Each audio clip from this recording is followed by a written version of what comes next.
Oke. Kenapa 1.000 guru? Kenapa harus angka 1.000 nih? Dan juga kenapa harus mengambil sektor pendidikan nih gitu? Kenapa pilih itu? Kita pengen dalam setiap tahun, dalam tanda kutip ya, ada 1.000 guru, ada 1.000 anak-anak muda yang mengunjungi sekolah-sekolah untuk menjadi guru dalam sehari. Gimana sih rasanya menjadi guru dalam sehari, berbagi cerita sama anak-anak, memberikan inspirasi dengan anak-anak.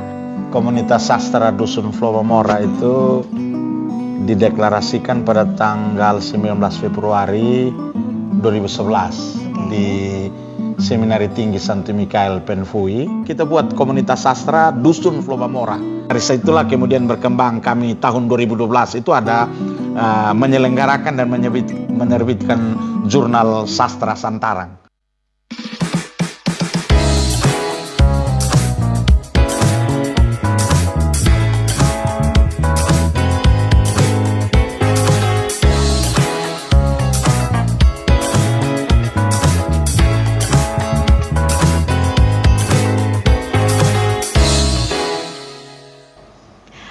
Jumpa kembali dalam rangkaian acara podcastku Beta Podcast, podcastnya RRI Kupang. Masih bersama dengan Beta Rani Veronica di sini yang akan menemani Anda dalam rangkaian podcast kita untuk hari ini.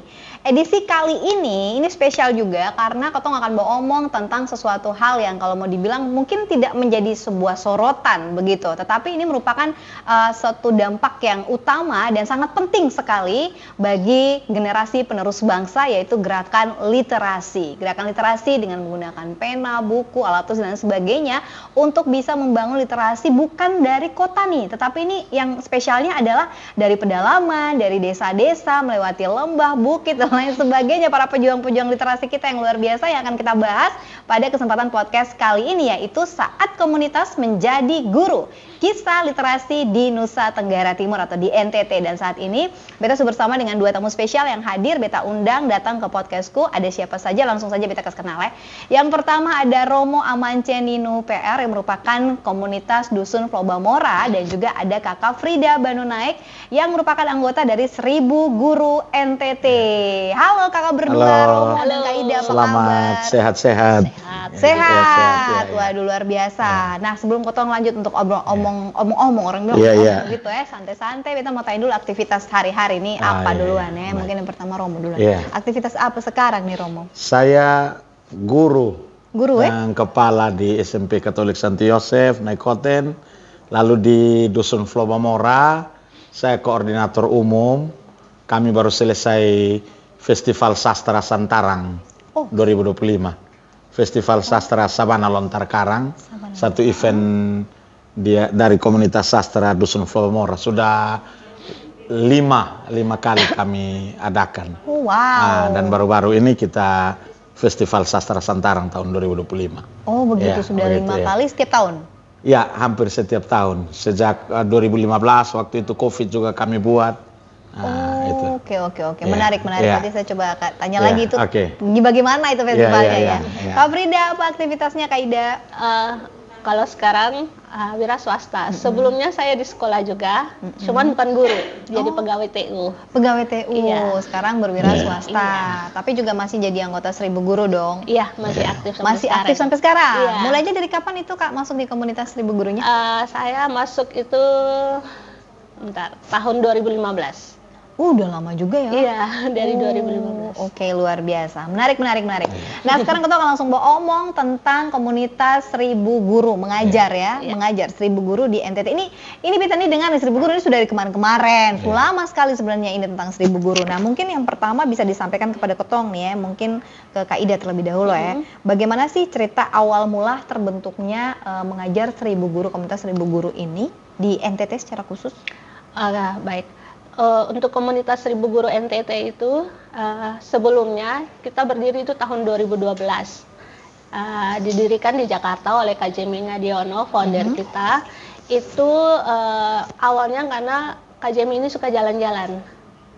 Awalnya kan suka jalan-jalan. Terus ngapain sih kalau cuman sekedar jalan-jalan, selesai foto-foto pulang. Betul. Kemudian tergeraklah hatinya melihat ada beberapa sekolah di sekitaran lokasi traveling, lokasi wisata, kemudian berkegiatan di situ, dan puji Tuhan terus bergerak sampai dengan sekarang. 1.000 guru sudah hadir di kurang lebih 40 kota di Indonesia, dari Papua, dari Aceh sampai Papua termasuk juga di NTT. Kalau di Kupang sendiri itu berdiri tahun 2015. Awalnya itu namanya 1.000 Guru Kupang. Kemudian di tahun 2024 kemarin kita berganti nama menjadi 1.000 Guru NTT.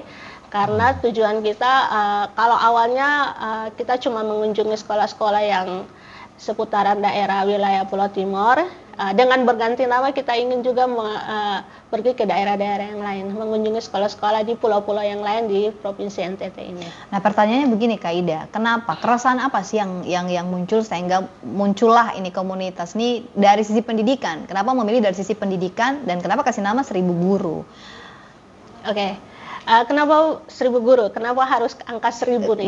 Dan juga kenapa harus mengambil sektor pendidikan nih gitu? Kenapa pilih itu? Kita pengen dalam setiap tahun, dalam tanda kutip ya, ada 1.000 guru, ada 1.000 anak-anak muda yang mengunjungi sekolah-sekolah untuk menjadi guru dalam sehari. Gimana sih rasanya menjadi guru dalam sehari, berbagi cerita sama anak-anak, memberikan inspirasi dengan anak-anak, memberikan materi-materi kepada anak-anak, tapi bukan materi pelajaran. Kita tidak mengesampingkan tugas guru di sekolah ya. Oh begitu? Jadi kehadiran kita itu cuman untuk memberikan inspirasi, memberikan semangat, bahwa sekalipun adik-adik mereka mungkin punya keterbatasan ya dengan ketiadaan buku-buku, ya, betul. Fasilitas mengajar di sekolah yang kurang, tapi biar semangat mereka untuk belajar itu harus tetap ada. Prakteknya tuh lebih ke ngasih apa sih? Kasih dong apa begitu? Kita saya kasih contoh ya. Kemarin bulan September kemarin kita habis kegiatan di SD Salore di Atambua. Nah, di situ kita memberikan edukasi tentang pemilahan sampah, mana sampah organik dan anorganik. Jadi, kalau misalnya sebelumnya mereka masih membakar sampah ya, ini mereka bisa milah nih, oh yang daun-daunan, sampah makanan bisa dijadikan pupuk, yang sampah plastik mungkin mereka bisa daur ulang. Kira-kira seperti itu. Jadi lebih kepada pendidikan implementasi kehidupan ya, lebih kepada begitu daripada akademik ya. Akademik tetap itu porsinya guru di sekolah begitu. Berarti teman-teman 1.000 guru ini memberikan pelajaran hidup lah ibaratnya begitu ya. Wow, keren juga, ada games menarik gitu ya untuk anak-anak biar lebih fun lagi. Visi misinya? Untuk visi misi mungkin belum ada yang kayak kita yang harus membangun paten gitu, yang begitu soalnya ada begitu. Cuman kita berharap dengan kehadiran kita anak-anak itu menjadi lebih semangat, menjadi lebih sukacita. Kalau mungkin mereka suntuk nih di sekolah belajar dengan kehadiran kita yang cuma sehari itu, mereka bisa bersemangat lagi, bersukacita lagi. Apa ya? Kayak pulang rumah, membangkitkan kembali aku di sekolah kayak gini dapat hadiah dari kakak-kakak, ada kakak nih dari Jakarta yang datang kasih tahu harus begini. Jadi mungkin itu kayak memori masa kecil yang mungkin nanti di masa dewasa itu akan teringat terus. Jadi artinya mengubah mindset anak-anak bahwa belajar itu menyenangkan. Ya, mungkin lebih ke situ ya. Literasi itu menyenangkan. Gitu kan kalau kita mau literasi nih, aduh Tuhan, kayak rasa berat. Aduh, kita harus baca begini. Tapi bagaimana kita mengubah itu baca yang awalnya menjenuhkan menjadi sesuatu yang menyenangkan. Ya, polanya dimodifikin seperti itu. Oke, Beta Piro mulai karena setelah komunitas 1.000 guru nih, ini juga ada Dusun Flowamora. Nah, ini apakah juga mirip-mirip kayak ini 1.000 guru atau ada yang berbeda juga dari, tapi memang tetap tetap pegang namanya literasi begitu ya untuk pengajaran literasi. Jadi komunitas sastra Dusun Flowamora itu dideklarasikan pada tanggal 19 Februari 2011 di Seminari Tinggi Santo Mikael Penfui oleh beberapa sastrawan, penulis. Saya waktu itu Mario Lawi, Pion Ratululi, Romo Siprisenda, Pak Marcel Robot, Abdul Kamaludin, Abner Sanga, beberapa teman yang kami waktu itu kenal di Facebook. Oh begitu ya? Dengan Pion, lalu kami sepakat bertemu di Seminari Tinggi Santo Mikael, kami deklarasi komunitas sastra Dusun Flowamora. Koordinator pertamanya itu Muhammad Pion Ratululi, tapi kemudian dia pindah ke Adonara karena tugas sebagai ASN. Waktu itu memang kami saling kenal di Facebook, lalu kita minta bertemu karena memang kita punya passion yang sama, minat yang sama di bidang sastra. Suka tulis cerpen, puisi. novel, lalu kami sepakat ya kita buat komunitas sastra Dusun Flobamora. Dusun itu artinya dunia sunyi. Ada buku kepanjangan. Ya, itu waktu itu diusulkan namanya oleh Pak Marcel Robot, Dusun Dunia Sunyi. Lalu waktu itu saya mengusulkan kalau bisa ada dia punya lokusnya. Kita ini NTT Flobamora, Flores Sumba Timor Alor. Jadi Dusun Flobamora. Jadi dunia sunyi tapi dunia sunyi Flobamora. Sunyi karena memang seringkali para sastrawan, para penulis itu mereka bersahabat dengan kesunyian. Untuk menghasilkan karya-karya yang baik, mereka harus juga berteman dengan sunyi. Ya, jadi makanya dunia sunyi, tapi lokusnya kita Flobamora, Dusun Flobamora. Jadi keprihatinan, keresahan kami saat itu ya, pertama sebenarnya kami berkumpul untuk menjadi saudara dan sahabat. Karena komunitas, bagi kami komunitas itu komunio, persekutuan, persahabatan, persaudaraan. Dengan saling mengenal, saling mengasihi, maka kami bisa saling memberdayakan di bidang tulis menulis. Lalu waktu itu kita sepakat ada agenda mingguan atau bulanan kita bertemu. Waktu itu karena kita belum punya tempat, kadang kami di tepi pantai. Pantai yang sekarang sudah jadi hotel-hotel, itu tempat kami dulu. Dan sekarang kalau sudah ada hotel-hotel ya kami cari tempat lain. Begitu. Tapi yang paling penting itu kita bersahabat, bersaudara, saling mengenal supaya dengan demikian kita bisa saling mendukung. Dari situlah kemudian berkembang kami tahun 2012 itu ada menyelenggarakan dan menerbitkan jurnal sastra Santarang, Sabana Lontar Karang, yang memang diterbit sampai hari ini, sampai sekarang.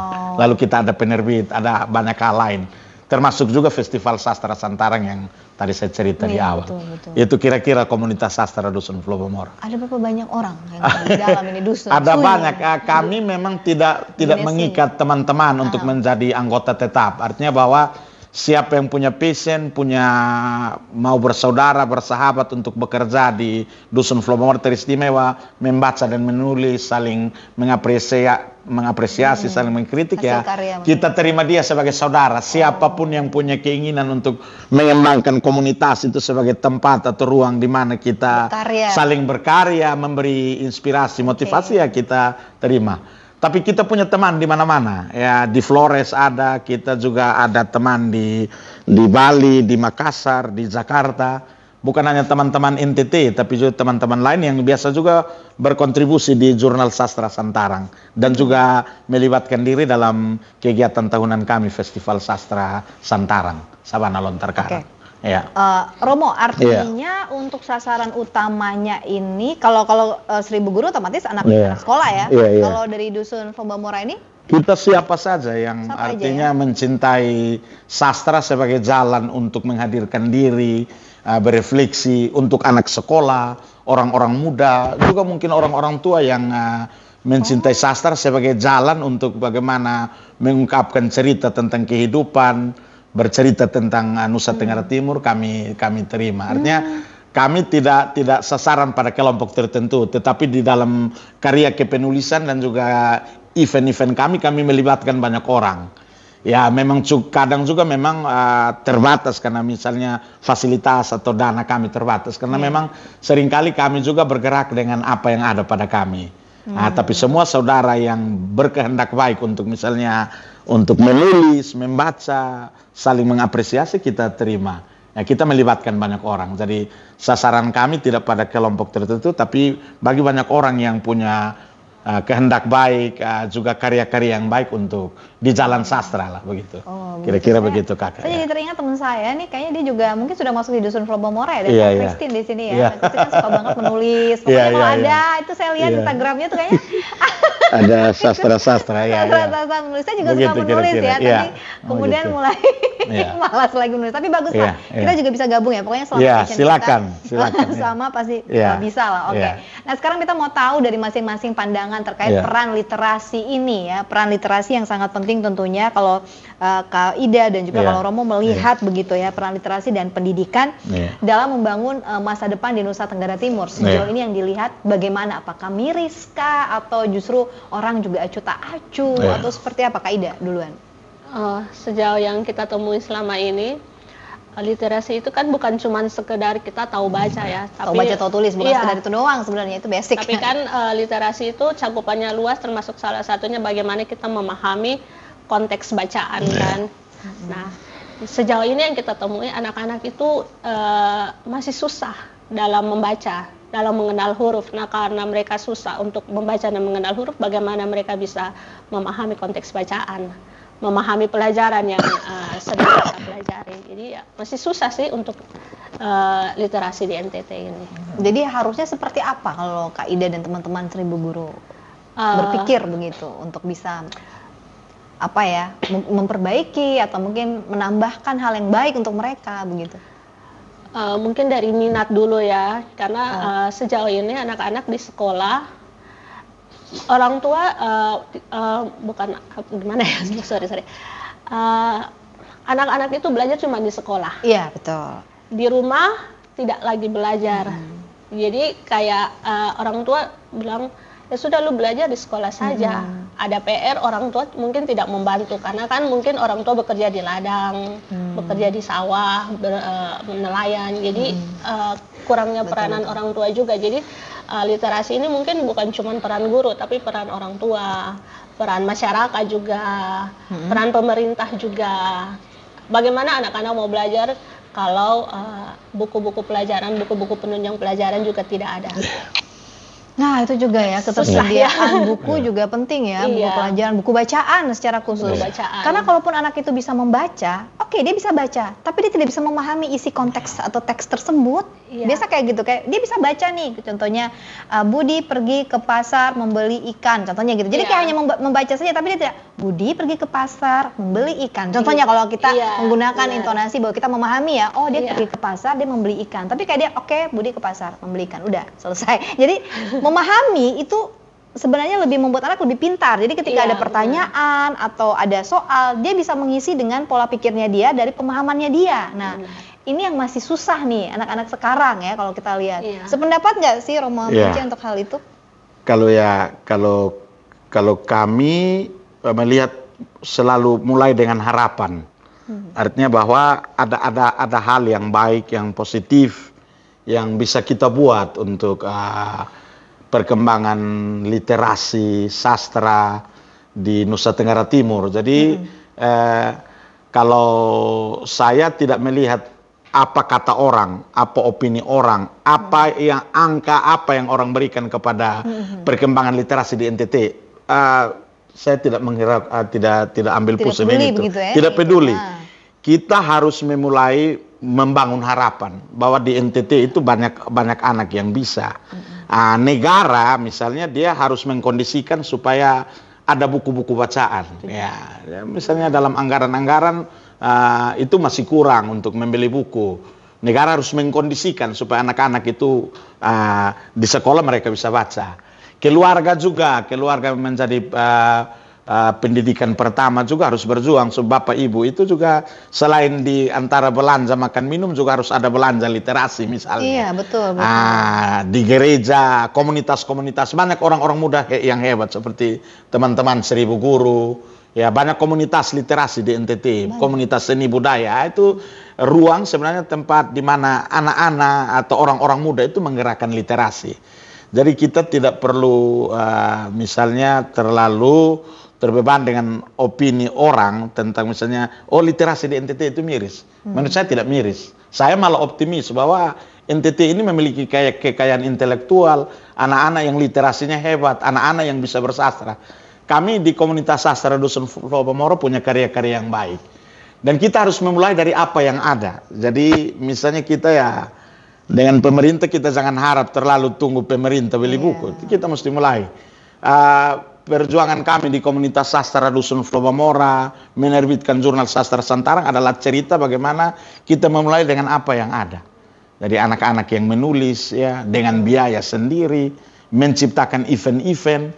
Itu baru kemudian dilihat oleh pemerintah, dilihat oleh teman-teman yang lain. Mari kita menggerakkan. Jadi kita bisa mulai dengan hal-hal kecil yang kita bisa buat untuk literasi di keluarga, begitu, tanpa misalnya menunggu penilaian dari luar, gerakan dari luar. Kita sendiri yang harus membangun Nusa Tenggara Timur lewat jalan-jalan literasi, lewat sastra yang ada pada kita, menurut saya begitu.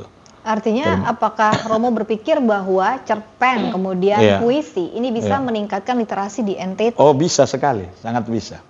Sangat bisa. Minat pada cerpen, minat pada puisi itu kan bacaan-bacaan yang bagus, yang berkualitas, ya. Kita juga tidak boleh misalnya terperangkap dalam stigma atau dalam ukuran-ukuran bahwa kemampuan literasi ini harus seperti ini. Jadi ada anak-anak kita yang memang punya minat-minat tertentu, itu harus dihargai. Cerpen, dia suka cerpen, dia suka puisi. Siapa yang harus menemukan dia? Siapa yang harus menggerakkan dia? Jadi selain guru, ada orang tua di rumah, komunitas-komunitas. Jadi kita harus juga menciptakan kondisi, ruang, kesempatan di mana orang-orang berjumpa untuk berkreasi. Ini yang di NTT ini yang mesti dipicu. Sudah ada, misalnya komunitas-komunitas itu ada, itu memicu cinta literasi misalnya. Baru-baru saya lihat di pameran pembangunan itu sedikit sekali stand yang ada yang memicu misalnya daya baca anak-anak. Kami juga hadir di sana, tapi ya sedikit lebih banyak cerita tentang pembangunan yang lain, tapi literasi itu masih minim. Jadi saya mengajak misalnya pemerintah dan kita sekalian ya menciptakan kondisi-kondisi untuk perkembangan literasi, dan saya selalu berharap dan optimis bahwa suatu saat NTT ini akan maju juga dalam bidang literasi dan juga sastra. Bicara soal literasi dan sastra, dan sekarang dengan adanya kemajuan teknologi tentunya, bagaimana kita memanfaatkan teknologi tersebut nih untuk bisa meningkatkan literasi juga, karena kita harus mengikuti zaman nih. Dan zaman ini berjalan semakin cepat nih. Nah, sementara literasi lebih kepada buku fisik, lebih kepada ya harus seperti itu. Kita juga harus selarasaman. Jadi kita juga harus melihat perkembangan ilmu pengetahuan dan teknologi itu sebagai buah karya intelektual manusia yang dihargai. Tapi juga buku-buku yang konvensional itu harus dijaga. Kami bahkan di tengah kemewahan orang misalnya bermedsos, kami tetap menghargai buku. Justru semakin medsos itu menjadi biasa, buku itu dia menjadi mahal. Kesempatan membaca buku itu menjadi kesempatan yang mahal karena orang sudah sibuk dan medsos. Jadi buku konvensional itu harus tetap dihargai, tetap dibaca. Doctus cum libro, menjadi pintar karena membaca buku-buku. Jadi buku-buku konvensional yang tercetak itu harus tetap dihargai sebagai karya intelektual di mana kita bisa gunakan untuk pengembangan literasi kita. Tetapi kita juga harus terbuka pada perkembangan ilmu pengetahuan dan teknologi sebagai sarana, sebagai medium di mana kita juga bisa berliterasi. Saya pikir itu. Contohnya sekarang ada nama e-book, kemudian e-book dongeng itu biasa anak-anak ada tab gitu kan, belum tidur orang tuanya pada buka dengerin nih ada dongeng cerita, mereka baca, melihat, artinya tetap berkaitan dengan literasi juga nih, hanya mungkin produk-produk teknologi yang dipakai. Kalau dari Kak Ida sendiri pendapat terkait dengan hal itu bagaimana? Penggunaan teknologi untuk mengembangkan minat belajar dari anak-anak untuk minat literasinya ketika praktek di lapangan atau bagaimana? Kalau saya sendiri, teknologi itu justru membantu anak-anak untuk belajar juga ya. Karena mungkin kalau buku-buku konvensional masih susah diakses, mereka masih bisa membaca dari internet, e-book itu tersebut. Yang penting mungkin perlu tuntunan orang tua juga sih, asal agar apa yang anak-anak baca itu benar-benar pengetahuan, bukan sesuatu yang maksudnya kan internet itu kan baik, tapi kadang kan disalahgunakan, harus didampingi orang tua. Jadi biar literasi anak itu juga tetap terjaga gitu. Oke, nah kita kembali ke 1000 guru lagi ya Kak Ida ya, terkait mengenai yang ingin, ini ada periode lagi berikutnya, next project untuk 1000 guru? Kita 1 tahun itu ada 3 kali kegiatan. Jadi tapi untuk tahun ini karena kesibukan kita cuma sekali, di tahun berikut kita akan kembali lagi dengan kegiatan-kegiatan kita yang lain. Boleh tahu apa saja kegiatan-kegiatannya? Kegiatan utama kita traveling and teaching atau jalan-jalan sambil mengajar. Itu 1 tahun 1 sampai 2 kali. Jadi kita mengunjungi tempat wisata yang ada sekolah, kemudian kita berbagi sama anak-anak di sana selama 3 hari 2 malam. Jadi kita berangkat hari Jumat, hari Sabtu kita berkegiatan di sekolah, hari Minggu kita kembali lagi. Jadi memanfaatkan weekend. Oh, memanfaatkan weekend. Iya. Nah, itu anggarannya dari mana? Anggarannya Karena berangkat itu traveling, mohon maaf ya, kita aja sendiri mau traveling tuh, mesti nabung dulu gitu kan. Benar. Itu gimana Kak? Anggarannya ya dana pribadi kita masing-masing, tapi misalnya kita berangkatnya Agustus, kita sudah mempersiapkannya dari jauh-jauh hari. Jadi biar tidak terkesan mendadak. Jadi untuk setiap kegiatan itu kita ada uang kontribusi. Untuk uang kontribusinya itu disesuaikan dengan jarak sama lokasi. Misalnya kita ke Atambua, jadi transportnya berapa, konsumsinya berapa, kaos kita kayak gini, ada kaos untuk kegiatan, ada cindramata yang kita kasih ke kakak-kakak volunteer, juga donasi untuk anak-anak. Itu soalnya ada pendekatan dengan Pemda kok? Untuk sejauh ini Pemda kita minta bis saja, bantuan bis, tapi untuk transport bantuan aja. dana masih susah ya. Masih sulit. Jadi kita lebih banyak ke pihak swasta. Oh, kerjasama kolaborasi dengan pihak swasta ya, pihak swasta. LSM begitu. Bukan LSM ya, tapi kayak individu. Jadi kayak misalnya ya kita ada kenalan, kita coba ceritakan tentang kegiatan kita, siapa tahu mereka membantu. Kemudian kita bikin poster Penggalangan dana. Iya, betul. Walaupun Adik-adik. itu tidak terlalu membantu, tapi masih ada, maksudnya banyak yang mengumpulkan. Biasanya yang kita minta itu bukan uang ya, tapi kayak misalnya buku-buku pelajaran, buku-buku penunjang pelajaran, dan puji Tuhan banyak komunitas-komunitas literasi, komunitas baca yang mengirimkan buku bacaan buat anak-anak di sekolah. Wah, jadi selama ini seperti itu ya. Setiap kali mau ada program, pasti ada pembukaan untuk penggalangan atau pengumpulan buku-buku sebelum ke tempat yang akan dituju. Sudah ada targetnya untuk tahun depan mau kemana? Belum ada. Oh, belum ada. Berharap sih bisa ke Sumba mungkin. Oh, mau ke Sumba. Berharap. Sudah kemana aja sih kalau boleh tahu selama berapa tahun ini? Seluruh Pulau Timur kecuali Malaka yang belum. Kemudian Rote, Semau. Rote dan Semau ya. Rote dan Semau. Pernah mengalami penolakan begitu dari masyarakat atau mungkin dari pihak sekolah atau mungkin orang tua? Pernah. Oh ya? Pernah. Padahal niat baik loh kita ya. Tapi ditolak. Di mana itu Kak? Kalau boleh tahu lokasinya aja. Kalau boleh kasih tahu di mana sekolahnya. Lokasinya saya lupa ya, itu di daerah perbatasan lah. Daerah perbatasan, cuman lokasi persisnya saya sudah lama sekali ya, jadi saya lupa. Jadi kita sudah pendekatan ke sekolah, kita survei, sudah pendekatan ke kepala desa, minta izin kegiatan dan sebagainya. Semua sudah oke. Tiba-tiba jedar di H-2 kita mau berangkat, tiba-tiba dihubungi oleh pihak sekolah. Mohon maaf, kami tidak bisa menerima 1.000 guru untuk berkegiatan di sini karena waktu itu sekolah tersebut sekolah yayasan ya, jadi ada sedikit masalah dengan yayasan mereka.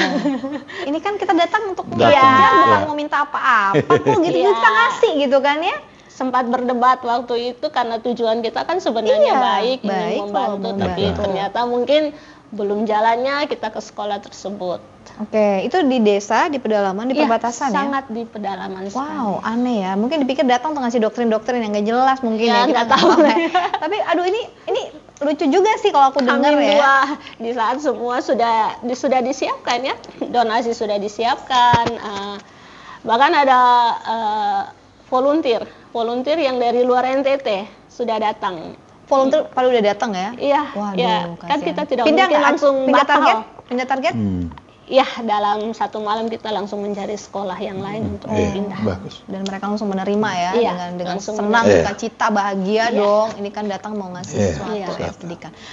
Itu baru satu kejadian aja penolakan itu. Satu saja, semoga tidak ada lagi. Iya, berharap jangan ya, dari sekian tahun ya. Oke deh, bagaimana kalau mau jadi relawan 1.000 guru? Aku juga kayaknya jadi berminat. Yuk Christine yuk. Kalau mau jadi relawan, silakan follow Instagram kami karena di situ banyak sekali informasinya. Mungkin di Desember ini kita ada kegiatan lagi.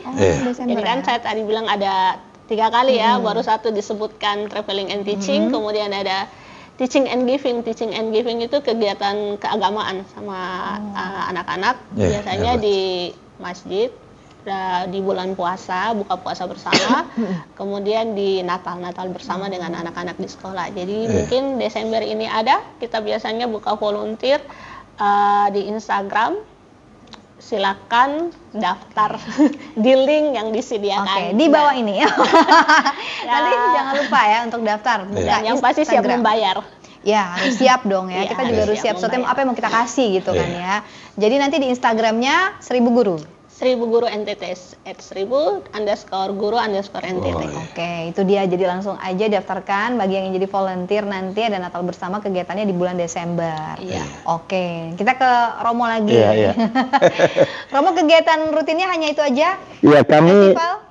secara berkala menerbitkan jurnal sastra Santarang. Oh ya, Sabana tadi, Lontar Karang sejak 2012. Jadi sudah puluhan terbitan. Wow. Kami punya penerbit sendiri, penerbit Dusun Flow Mamora.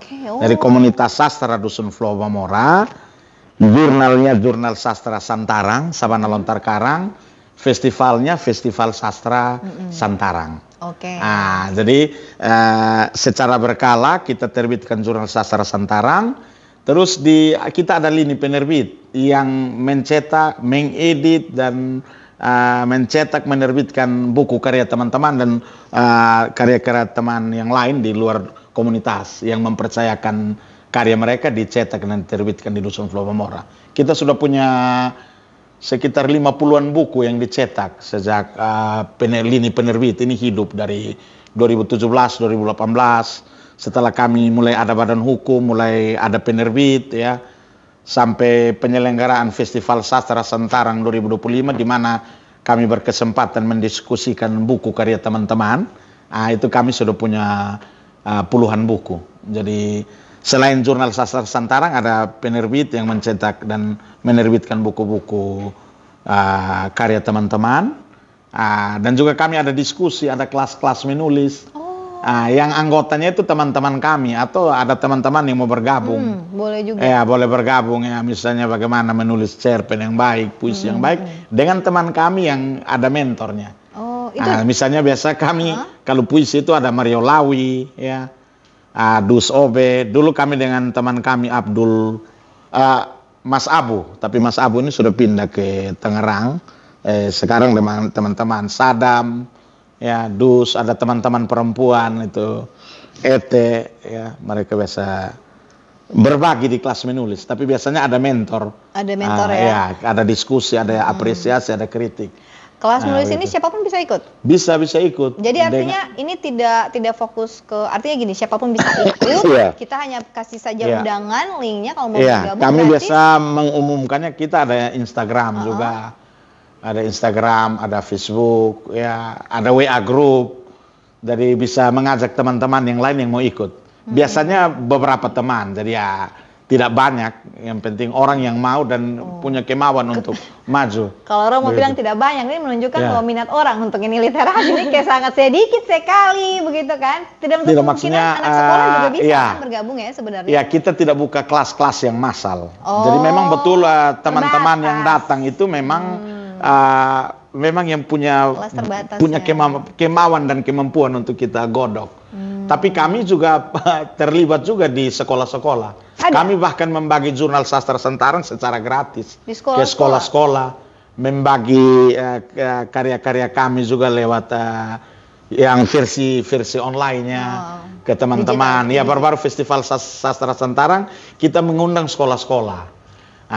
Lalu kami juga pernah kelas menulis kerjasama dengan kantor bahasa. Teman-teman kami juga pernah sampai ke pelosok. Tapi yang lebih penting itu karya-karya kami itu dia bisa sampai ke banyak tempat, banyak orang, dibaca oleh banyak orang. Meskipun memang kelihatan yang menggerakkan itu beberapa orang.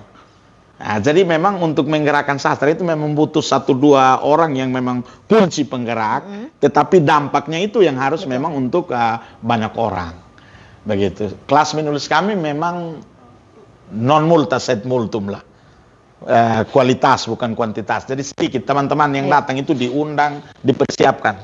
Karena juga untuk menghidupkan kami punya lini-lini penerbitan dan juga jurnal sastra Santarang, dia harus tetap hidup. Maka teman-teman yang digodok di kelas menulis itu yang nanti menghidupi jurnal sastra Santarang. Oke. Nah, kira-kira seperti itu, Kakak. Jadi festival sastra itu, jadi semuanya ada cerpen, puisi, karya-karya yang dipajang gitu ya, ditunjukkan. Mau ikut bergabung juga boleh. Saya ada beberapa cerpen dan puisi juga nih dari SMA ya. Saya boleh. Menulisnya, mungkin nanti bisa sharing-sharing juga gitu kan. Coba tahu aja, Nah, di akhir dari podcast kita nih, saya kasih kesempatan juga untuk Kak Ida dan juga Romo Amance. Mungkin yang pertama Kak Ida dulu, untuk boleh menyampaikan peran komunitas untuk meningkatkan dan mengembangkan literasi di Nusa Tenggara Timur. Ini pesan-pesannya begitu ya, atau ya mungkin mau ngasih harapannya terkait mengenai peran 1000 guru juga untuk perkembangan literasi di NTT seperti apa. Kemudian baru Romo Amance. Silakan Kak Ida. Peran komunitas ya. Saya berharap untuk komunitas-komunitas literasi yang sudah ada, Dusun Flow Bamora dan komunitas-komunitas taman baca yang lain yang sudah tersebar di seluruh NTT ini, harapannya anak-anak NTT itu semakin maju dalam literasi. Anak-anak semakin suka membaca, suka menulis,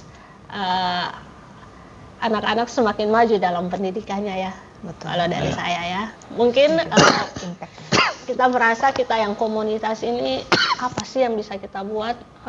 Maksudnya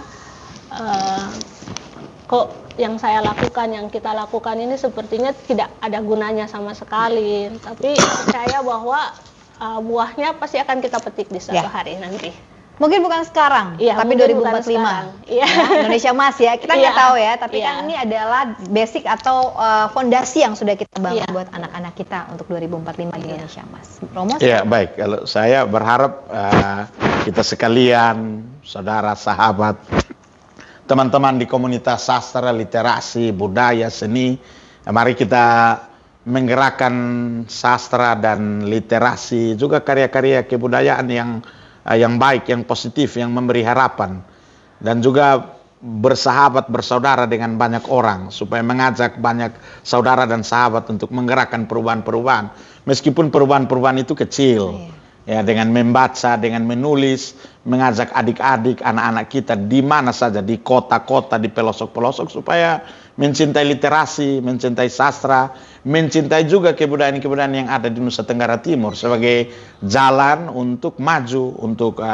memajukan kemanusiaan dan peradaban kita di Nusa Tenggara Timur. Jadi apa yang kita buat, sekecil apapun untuk masa depan dan harapan, selalu akan menjadi berkat bagi banyak orang, bukan saja untuk kita. Saya pikir itu. Setuju untuk Romo Amance dan juga Kak Ida, dan terima kasih banyak ya sudah menjadi beta pun tamu ini hari di podcastnya RRI Kupang.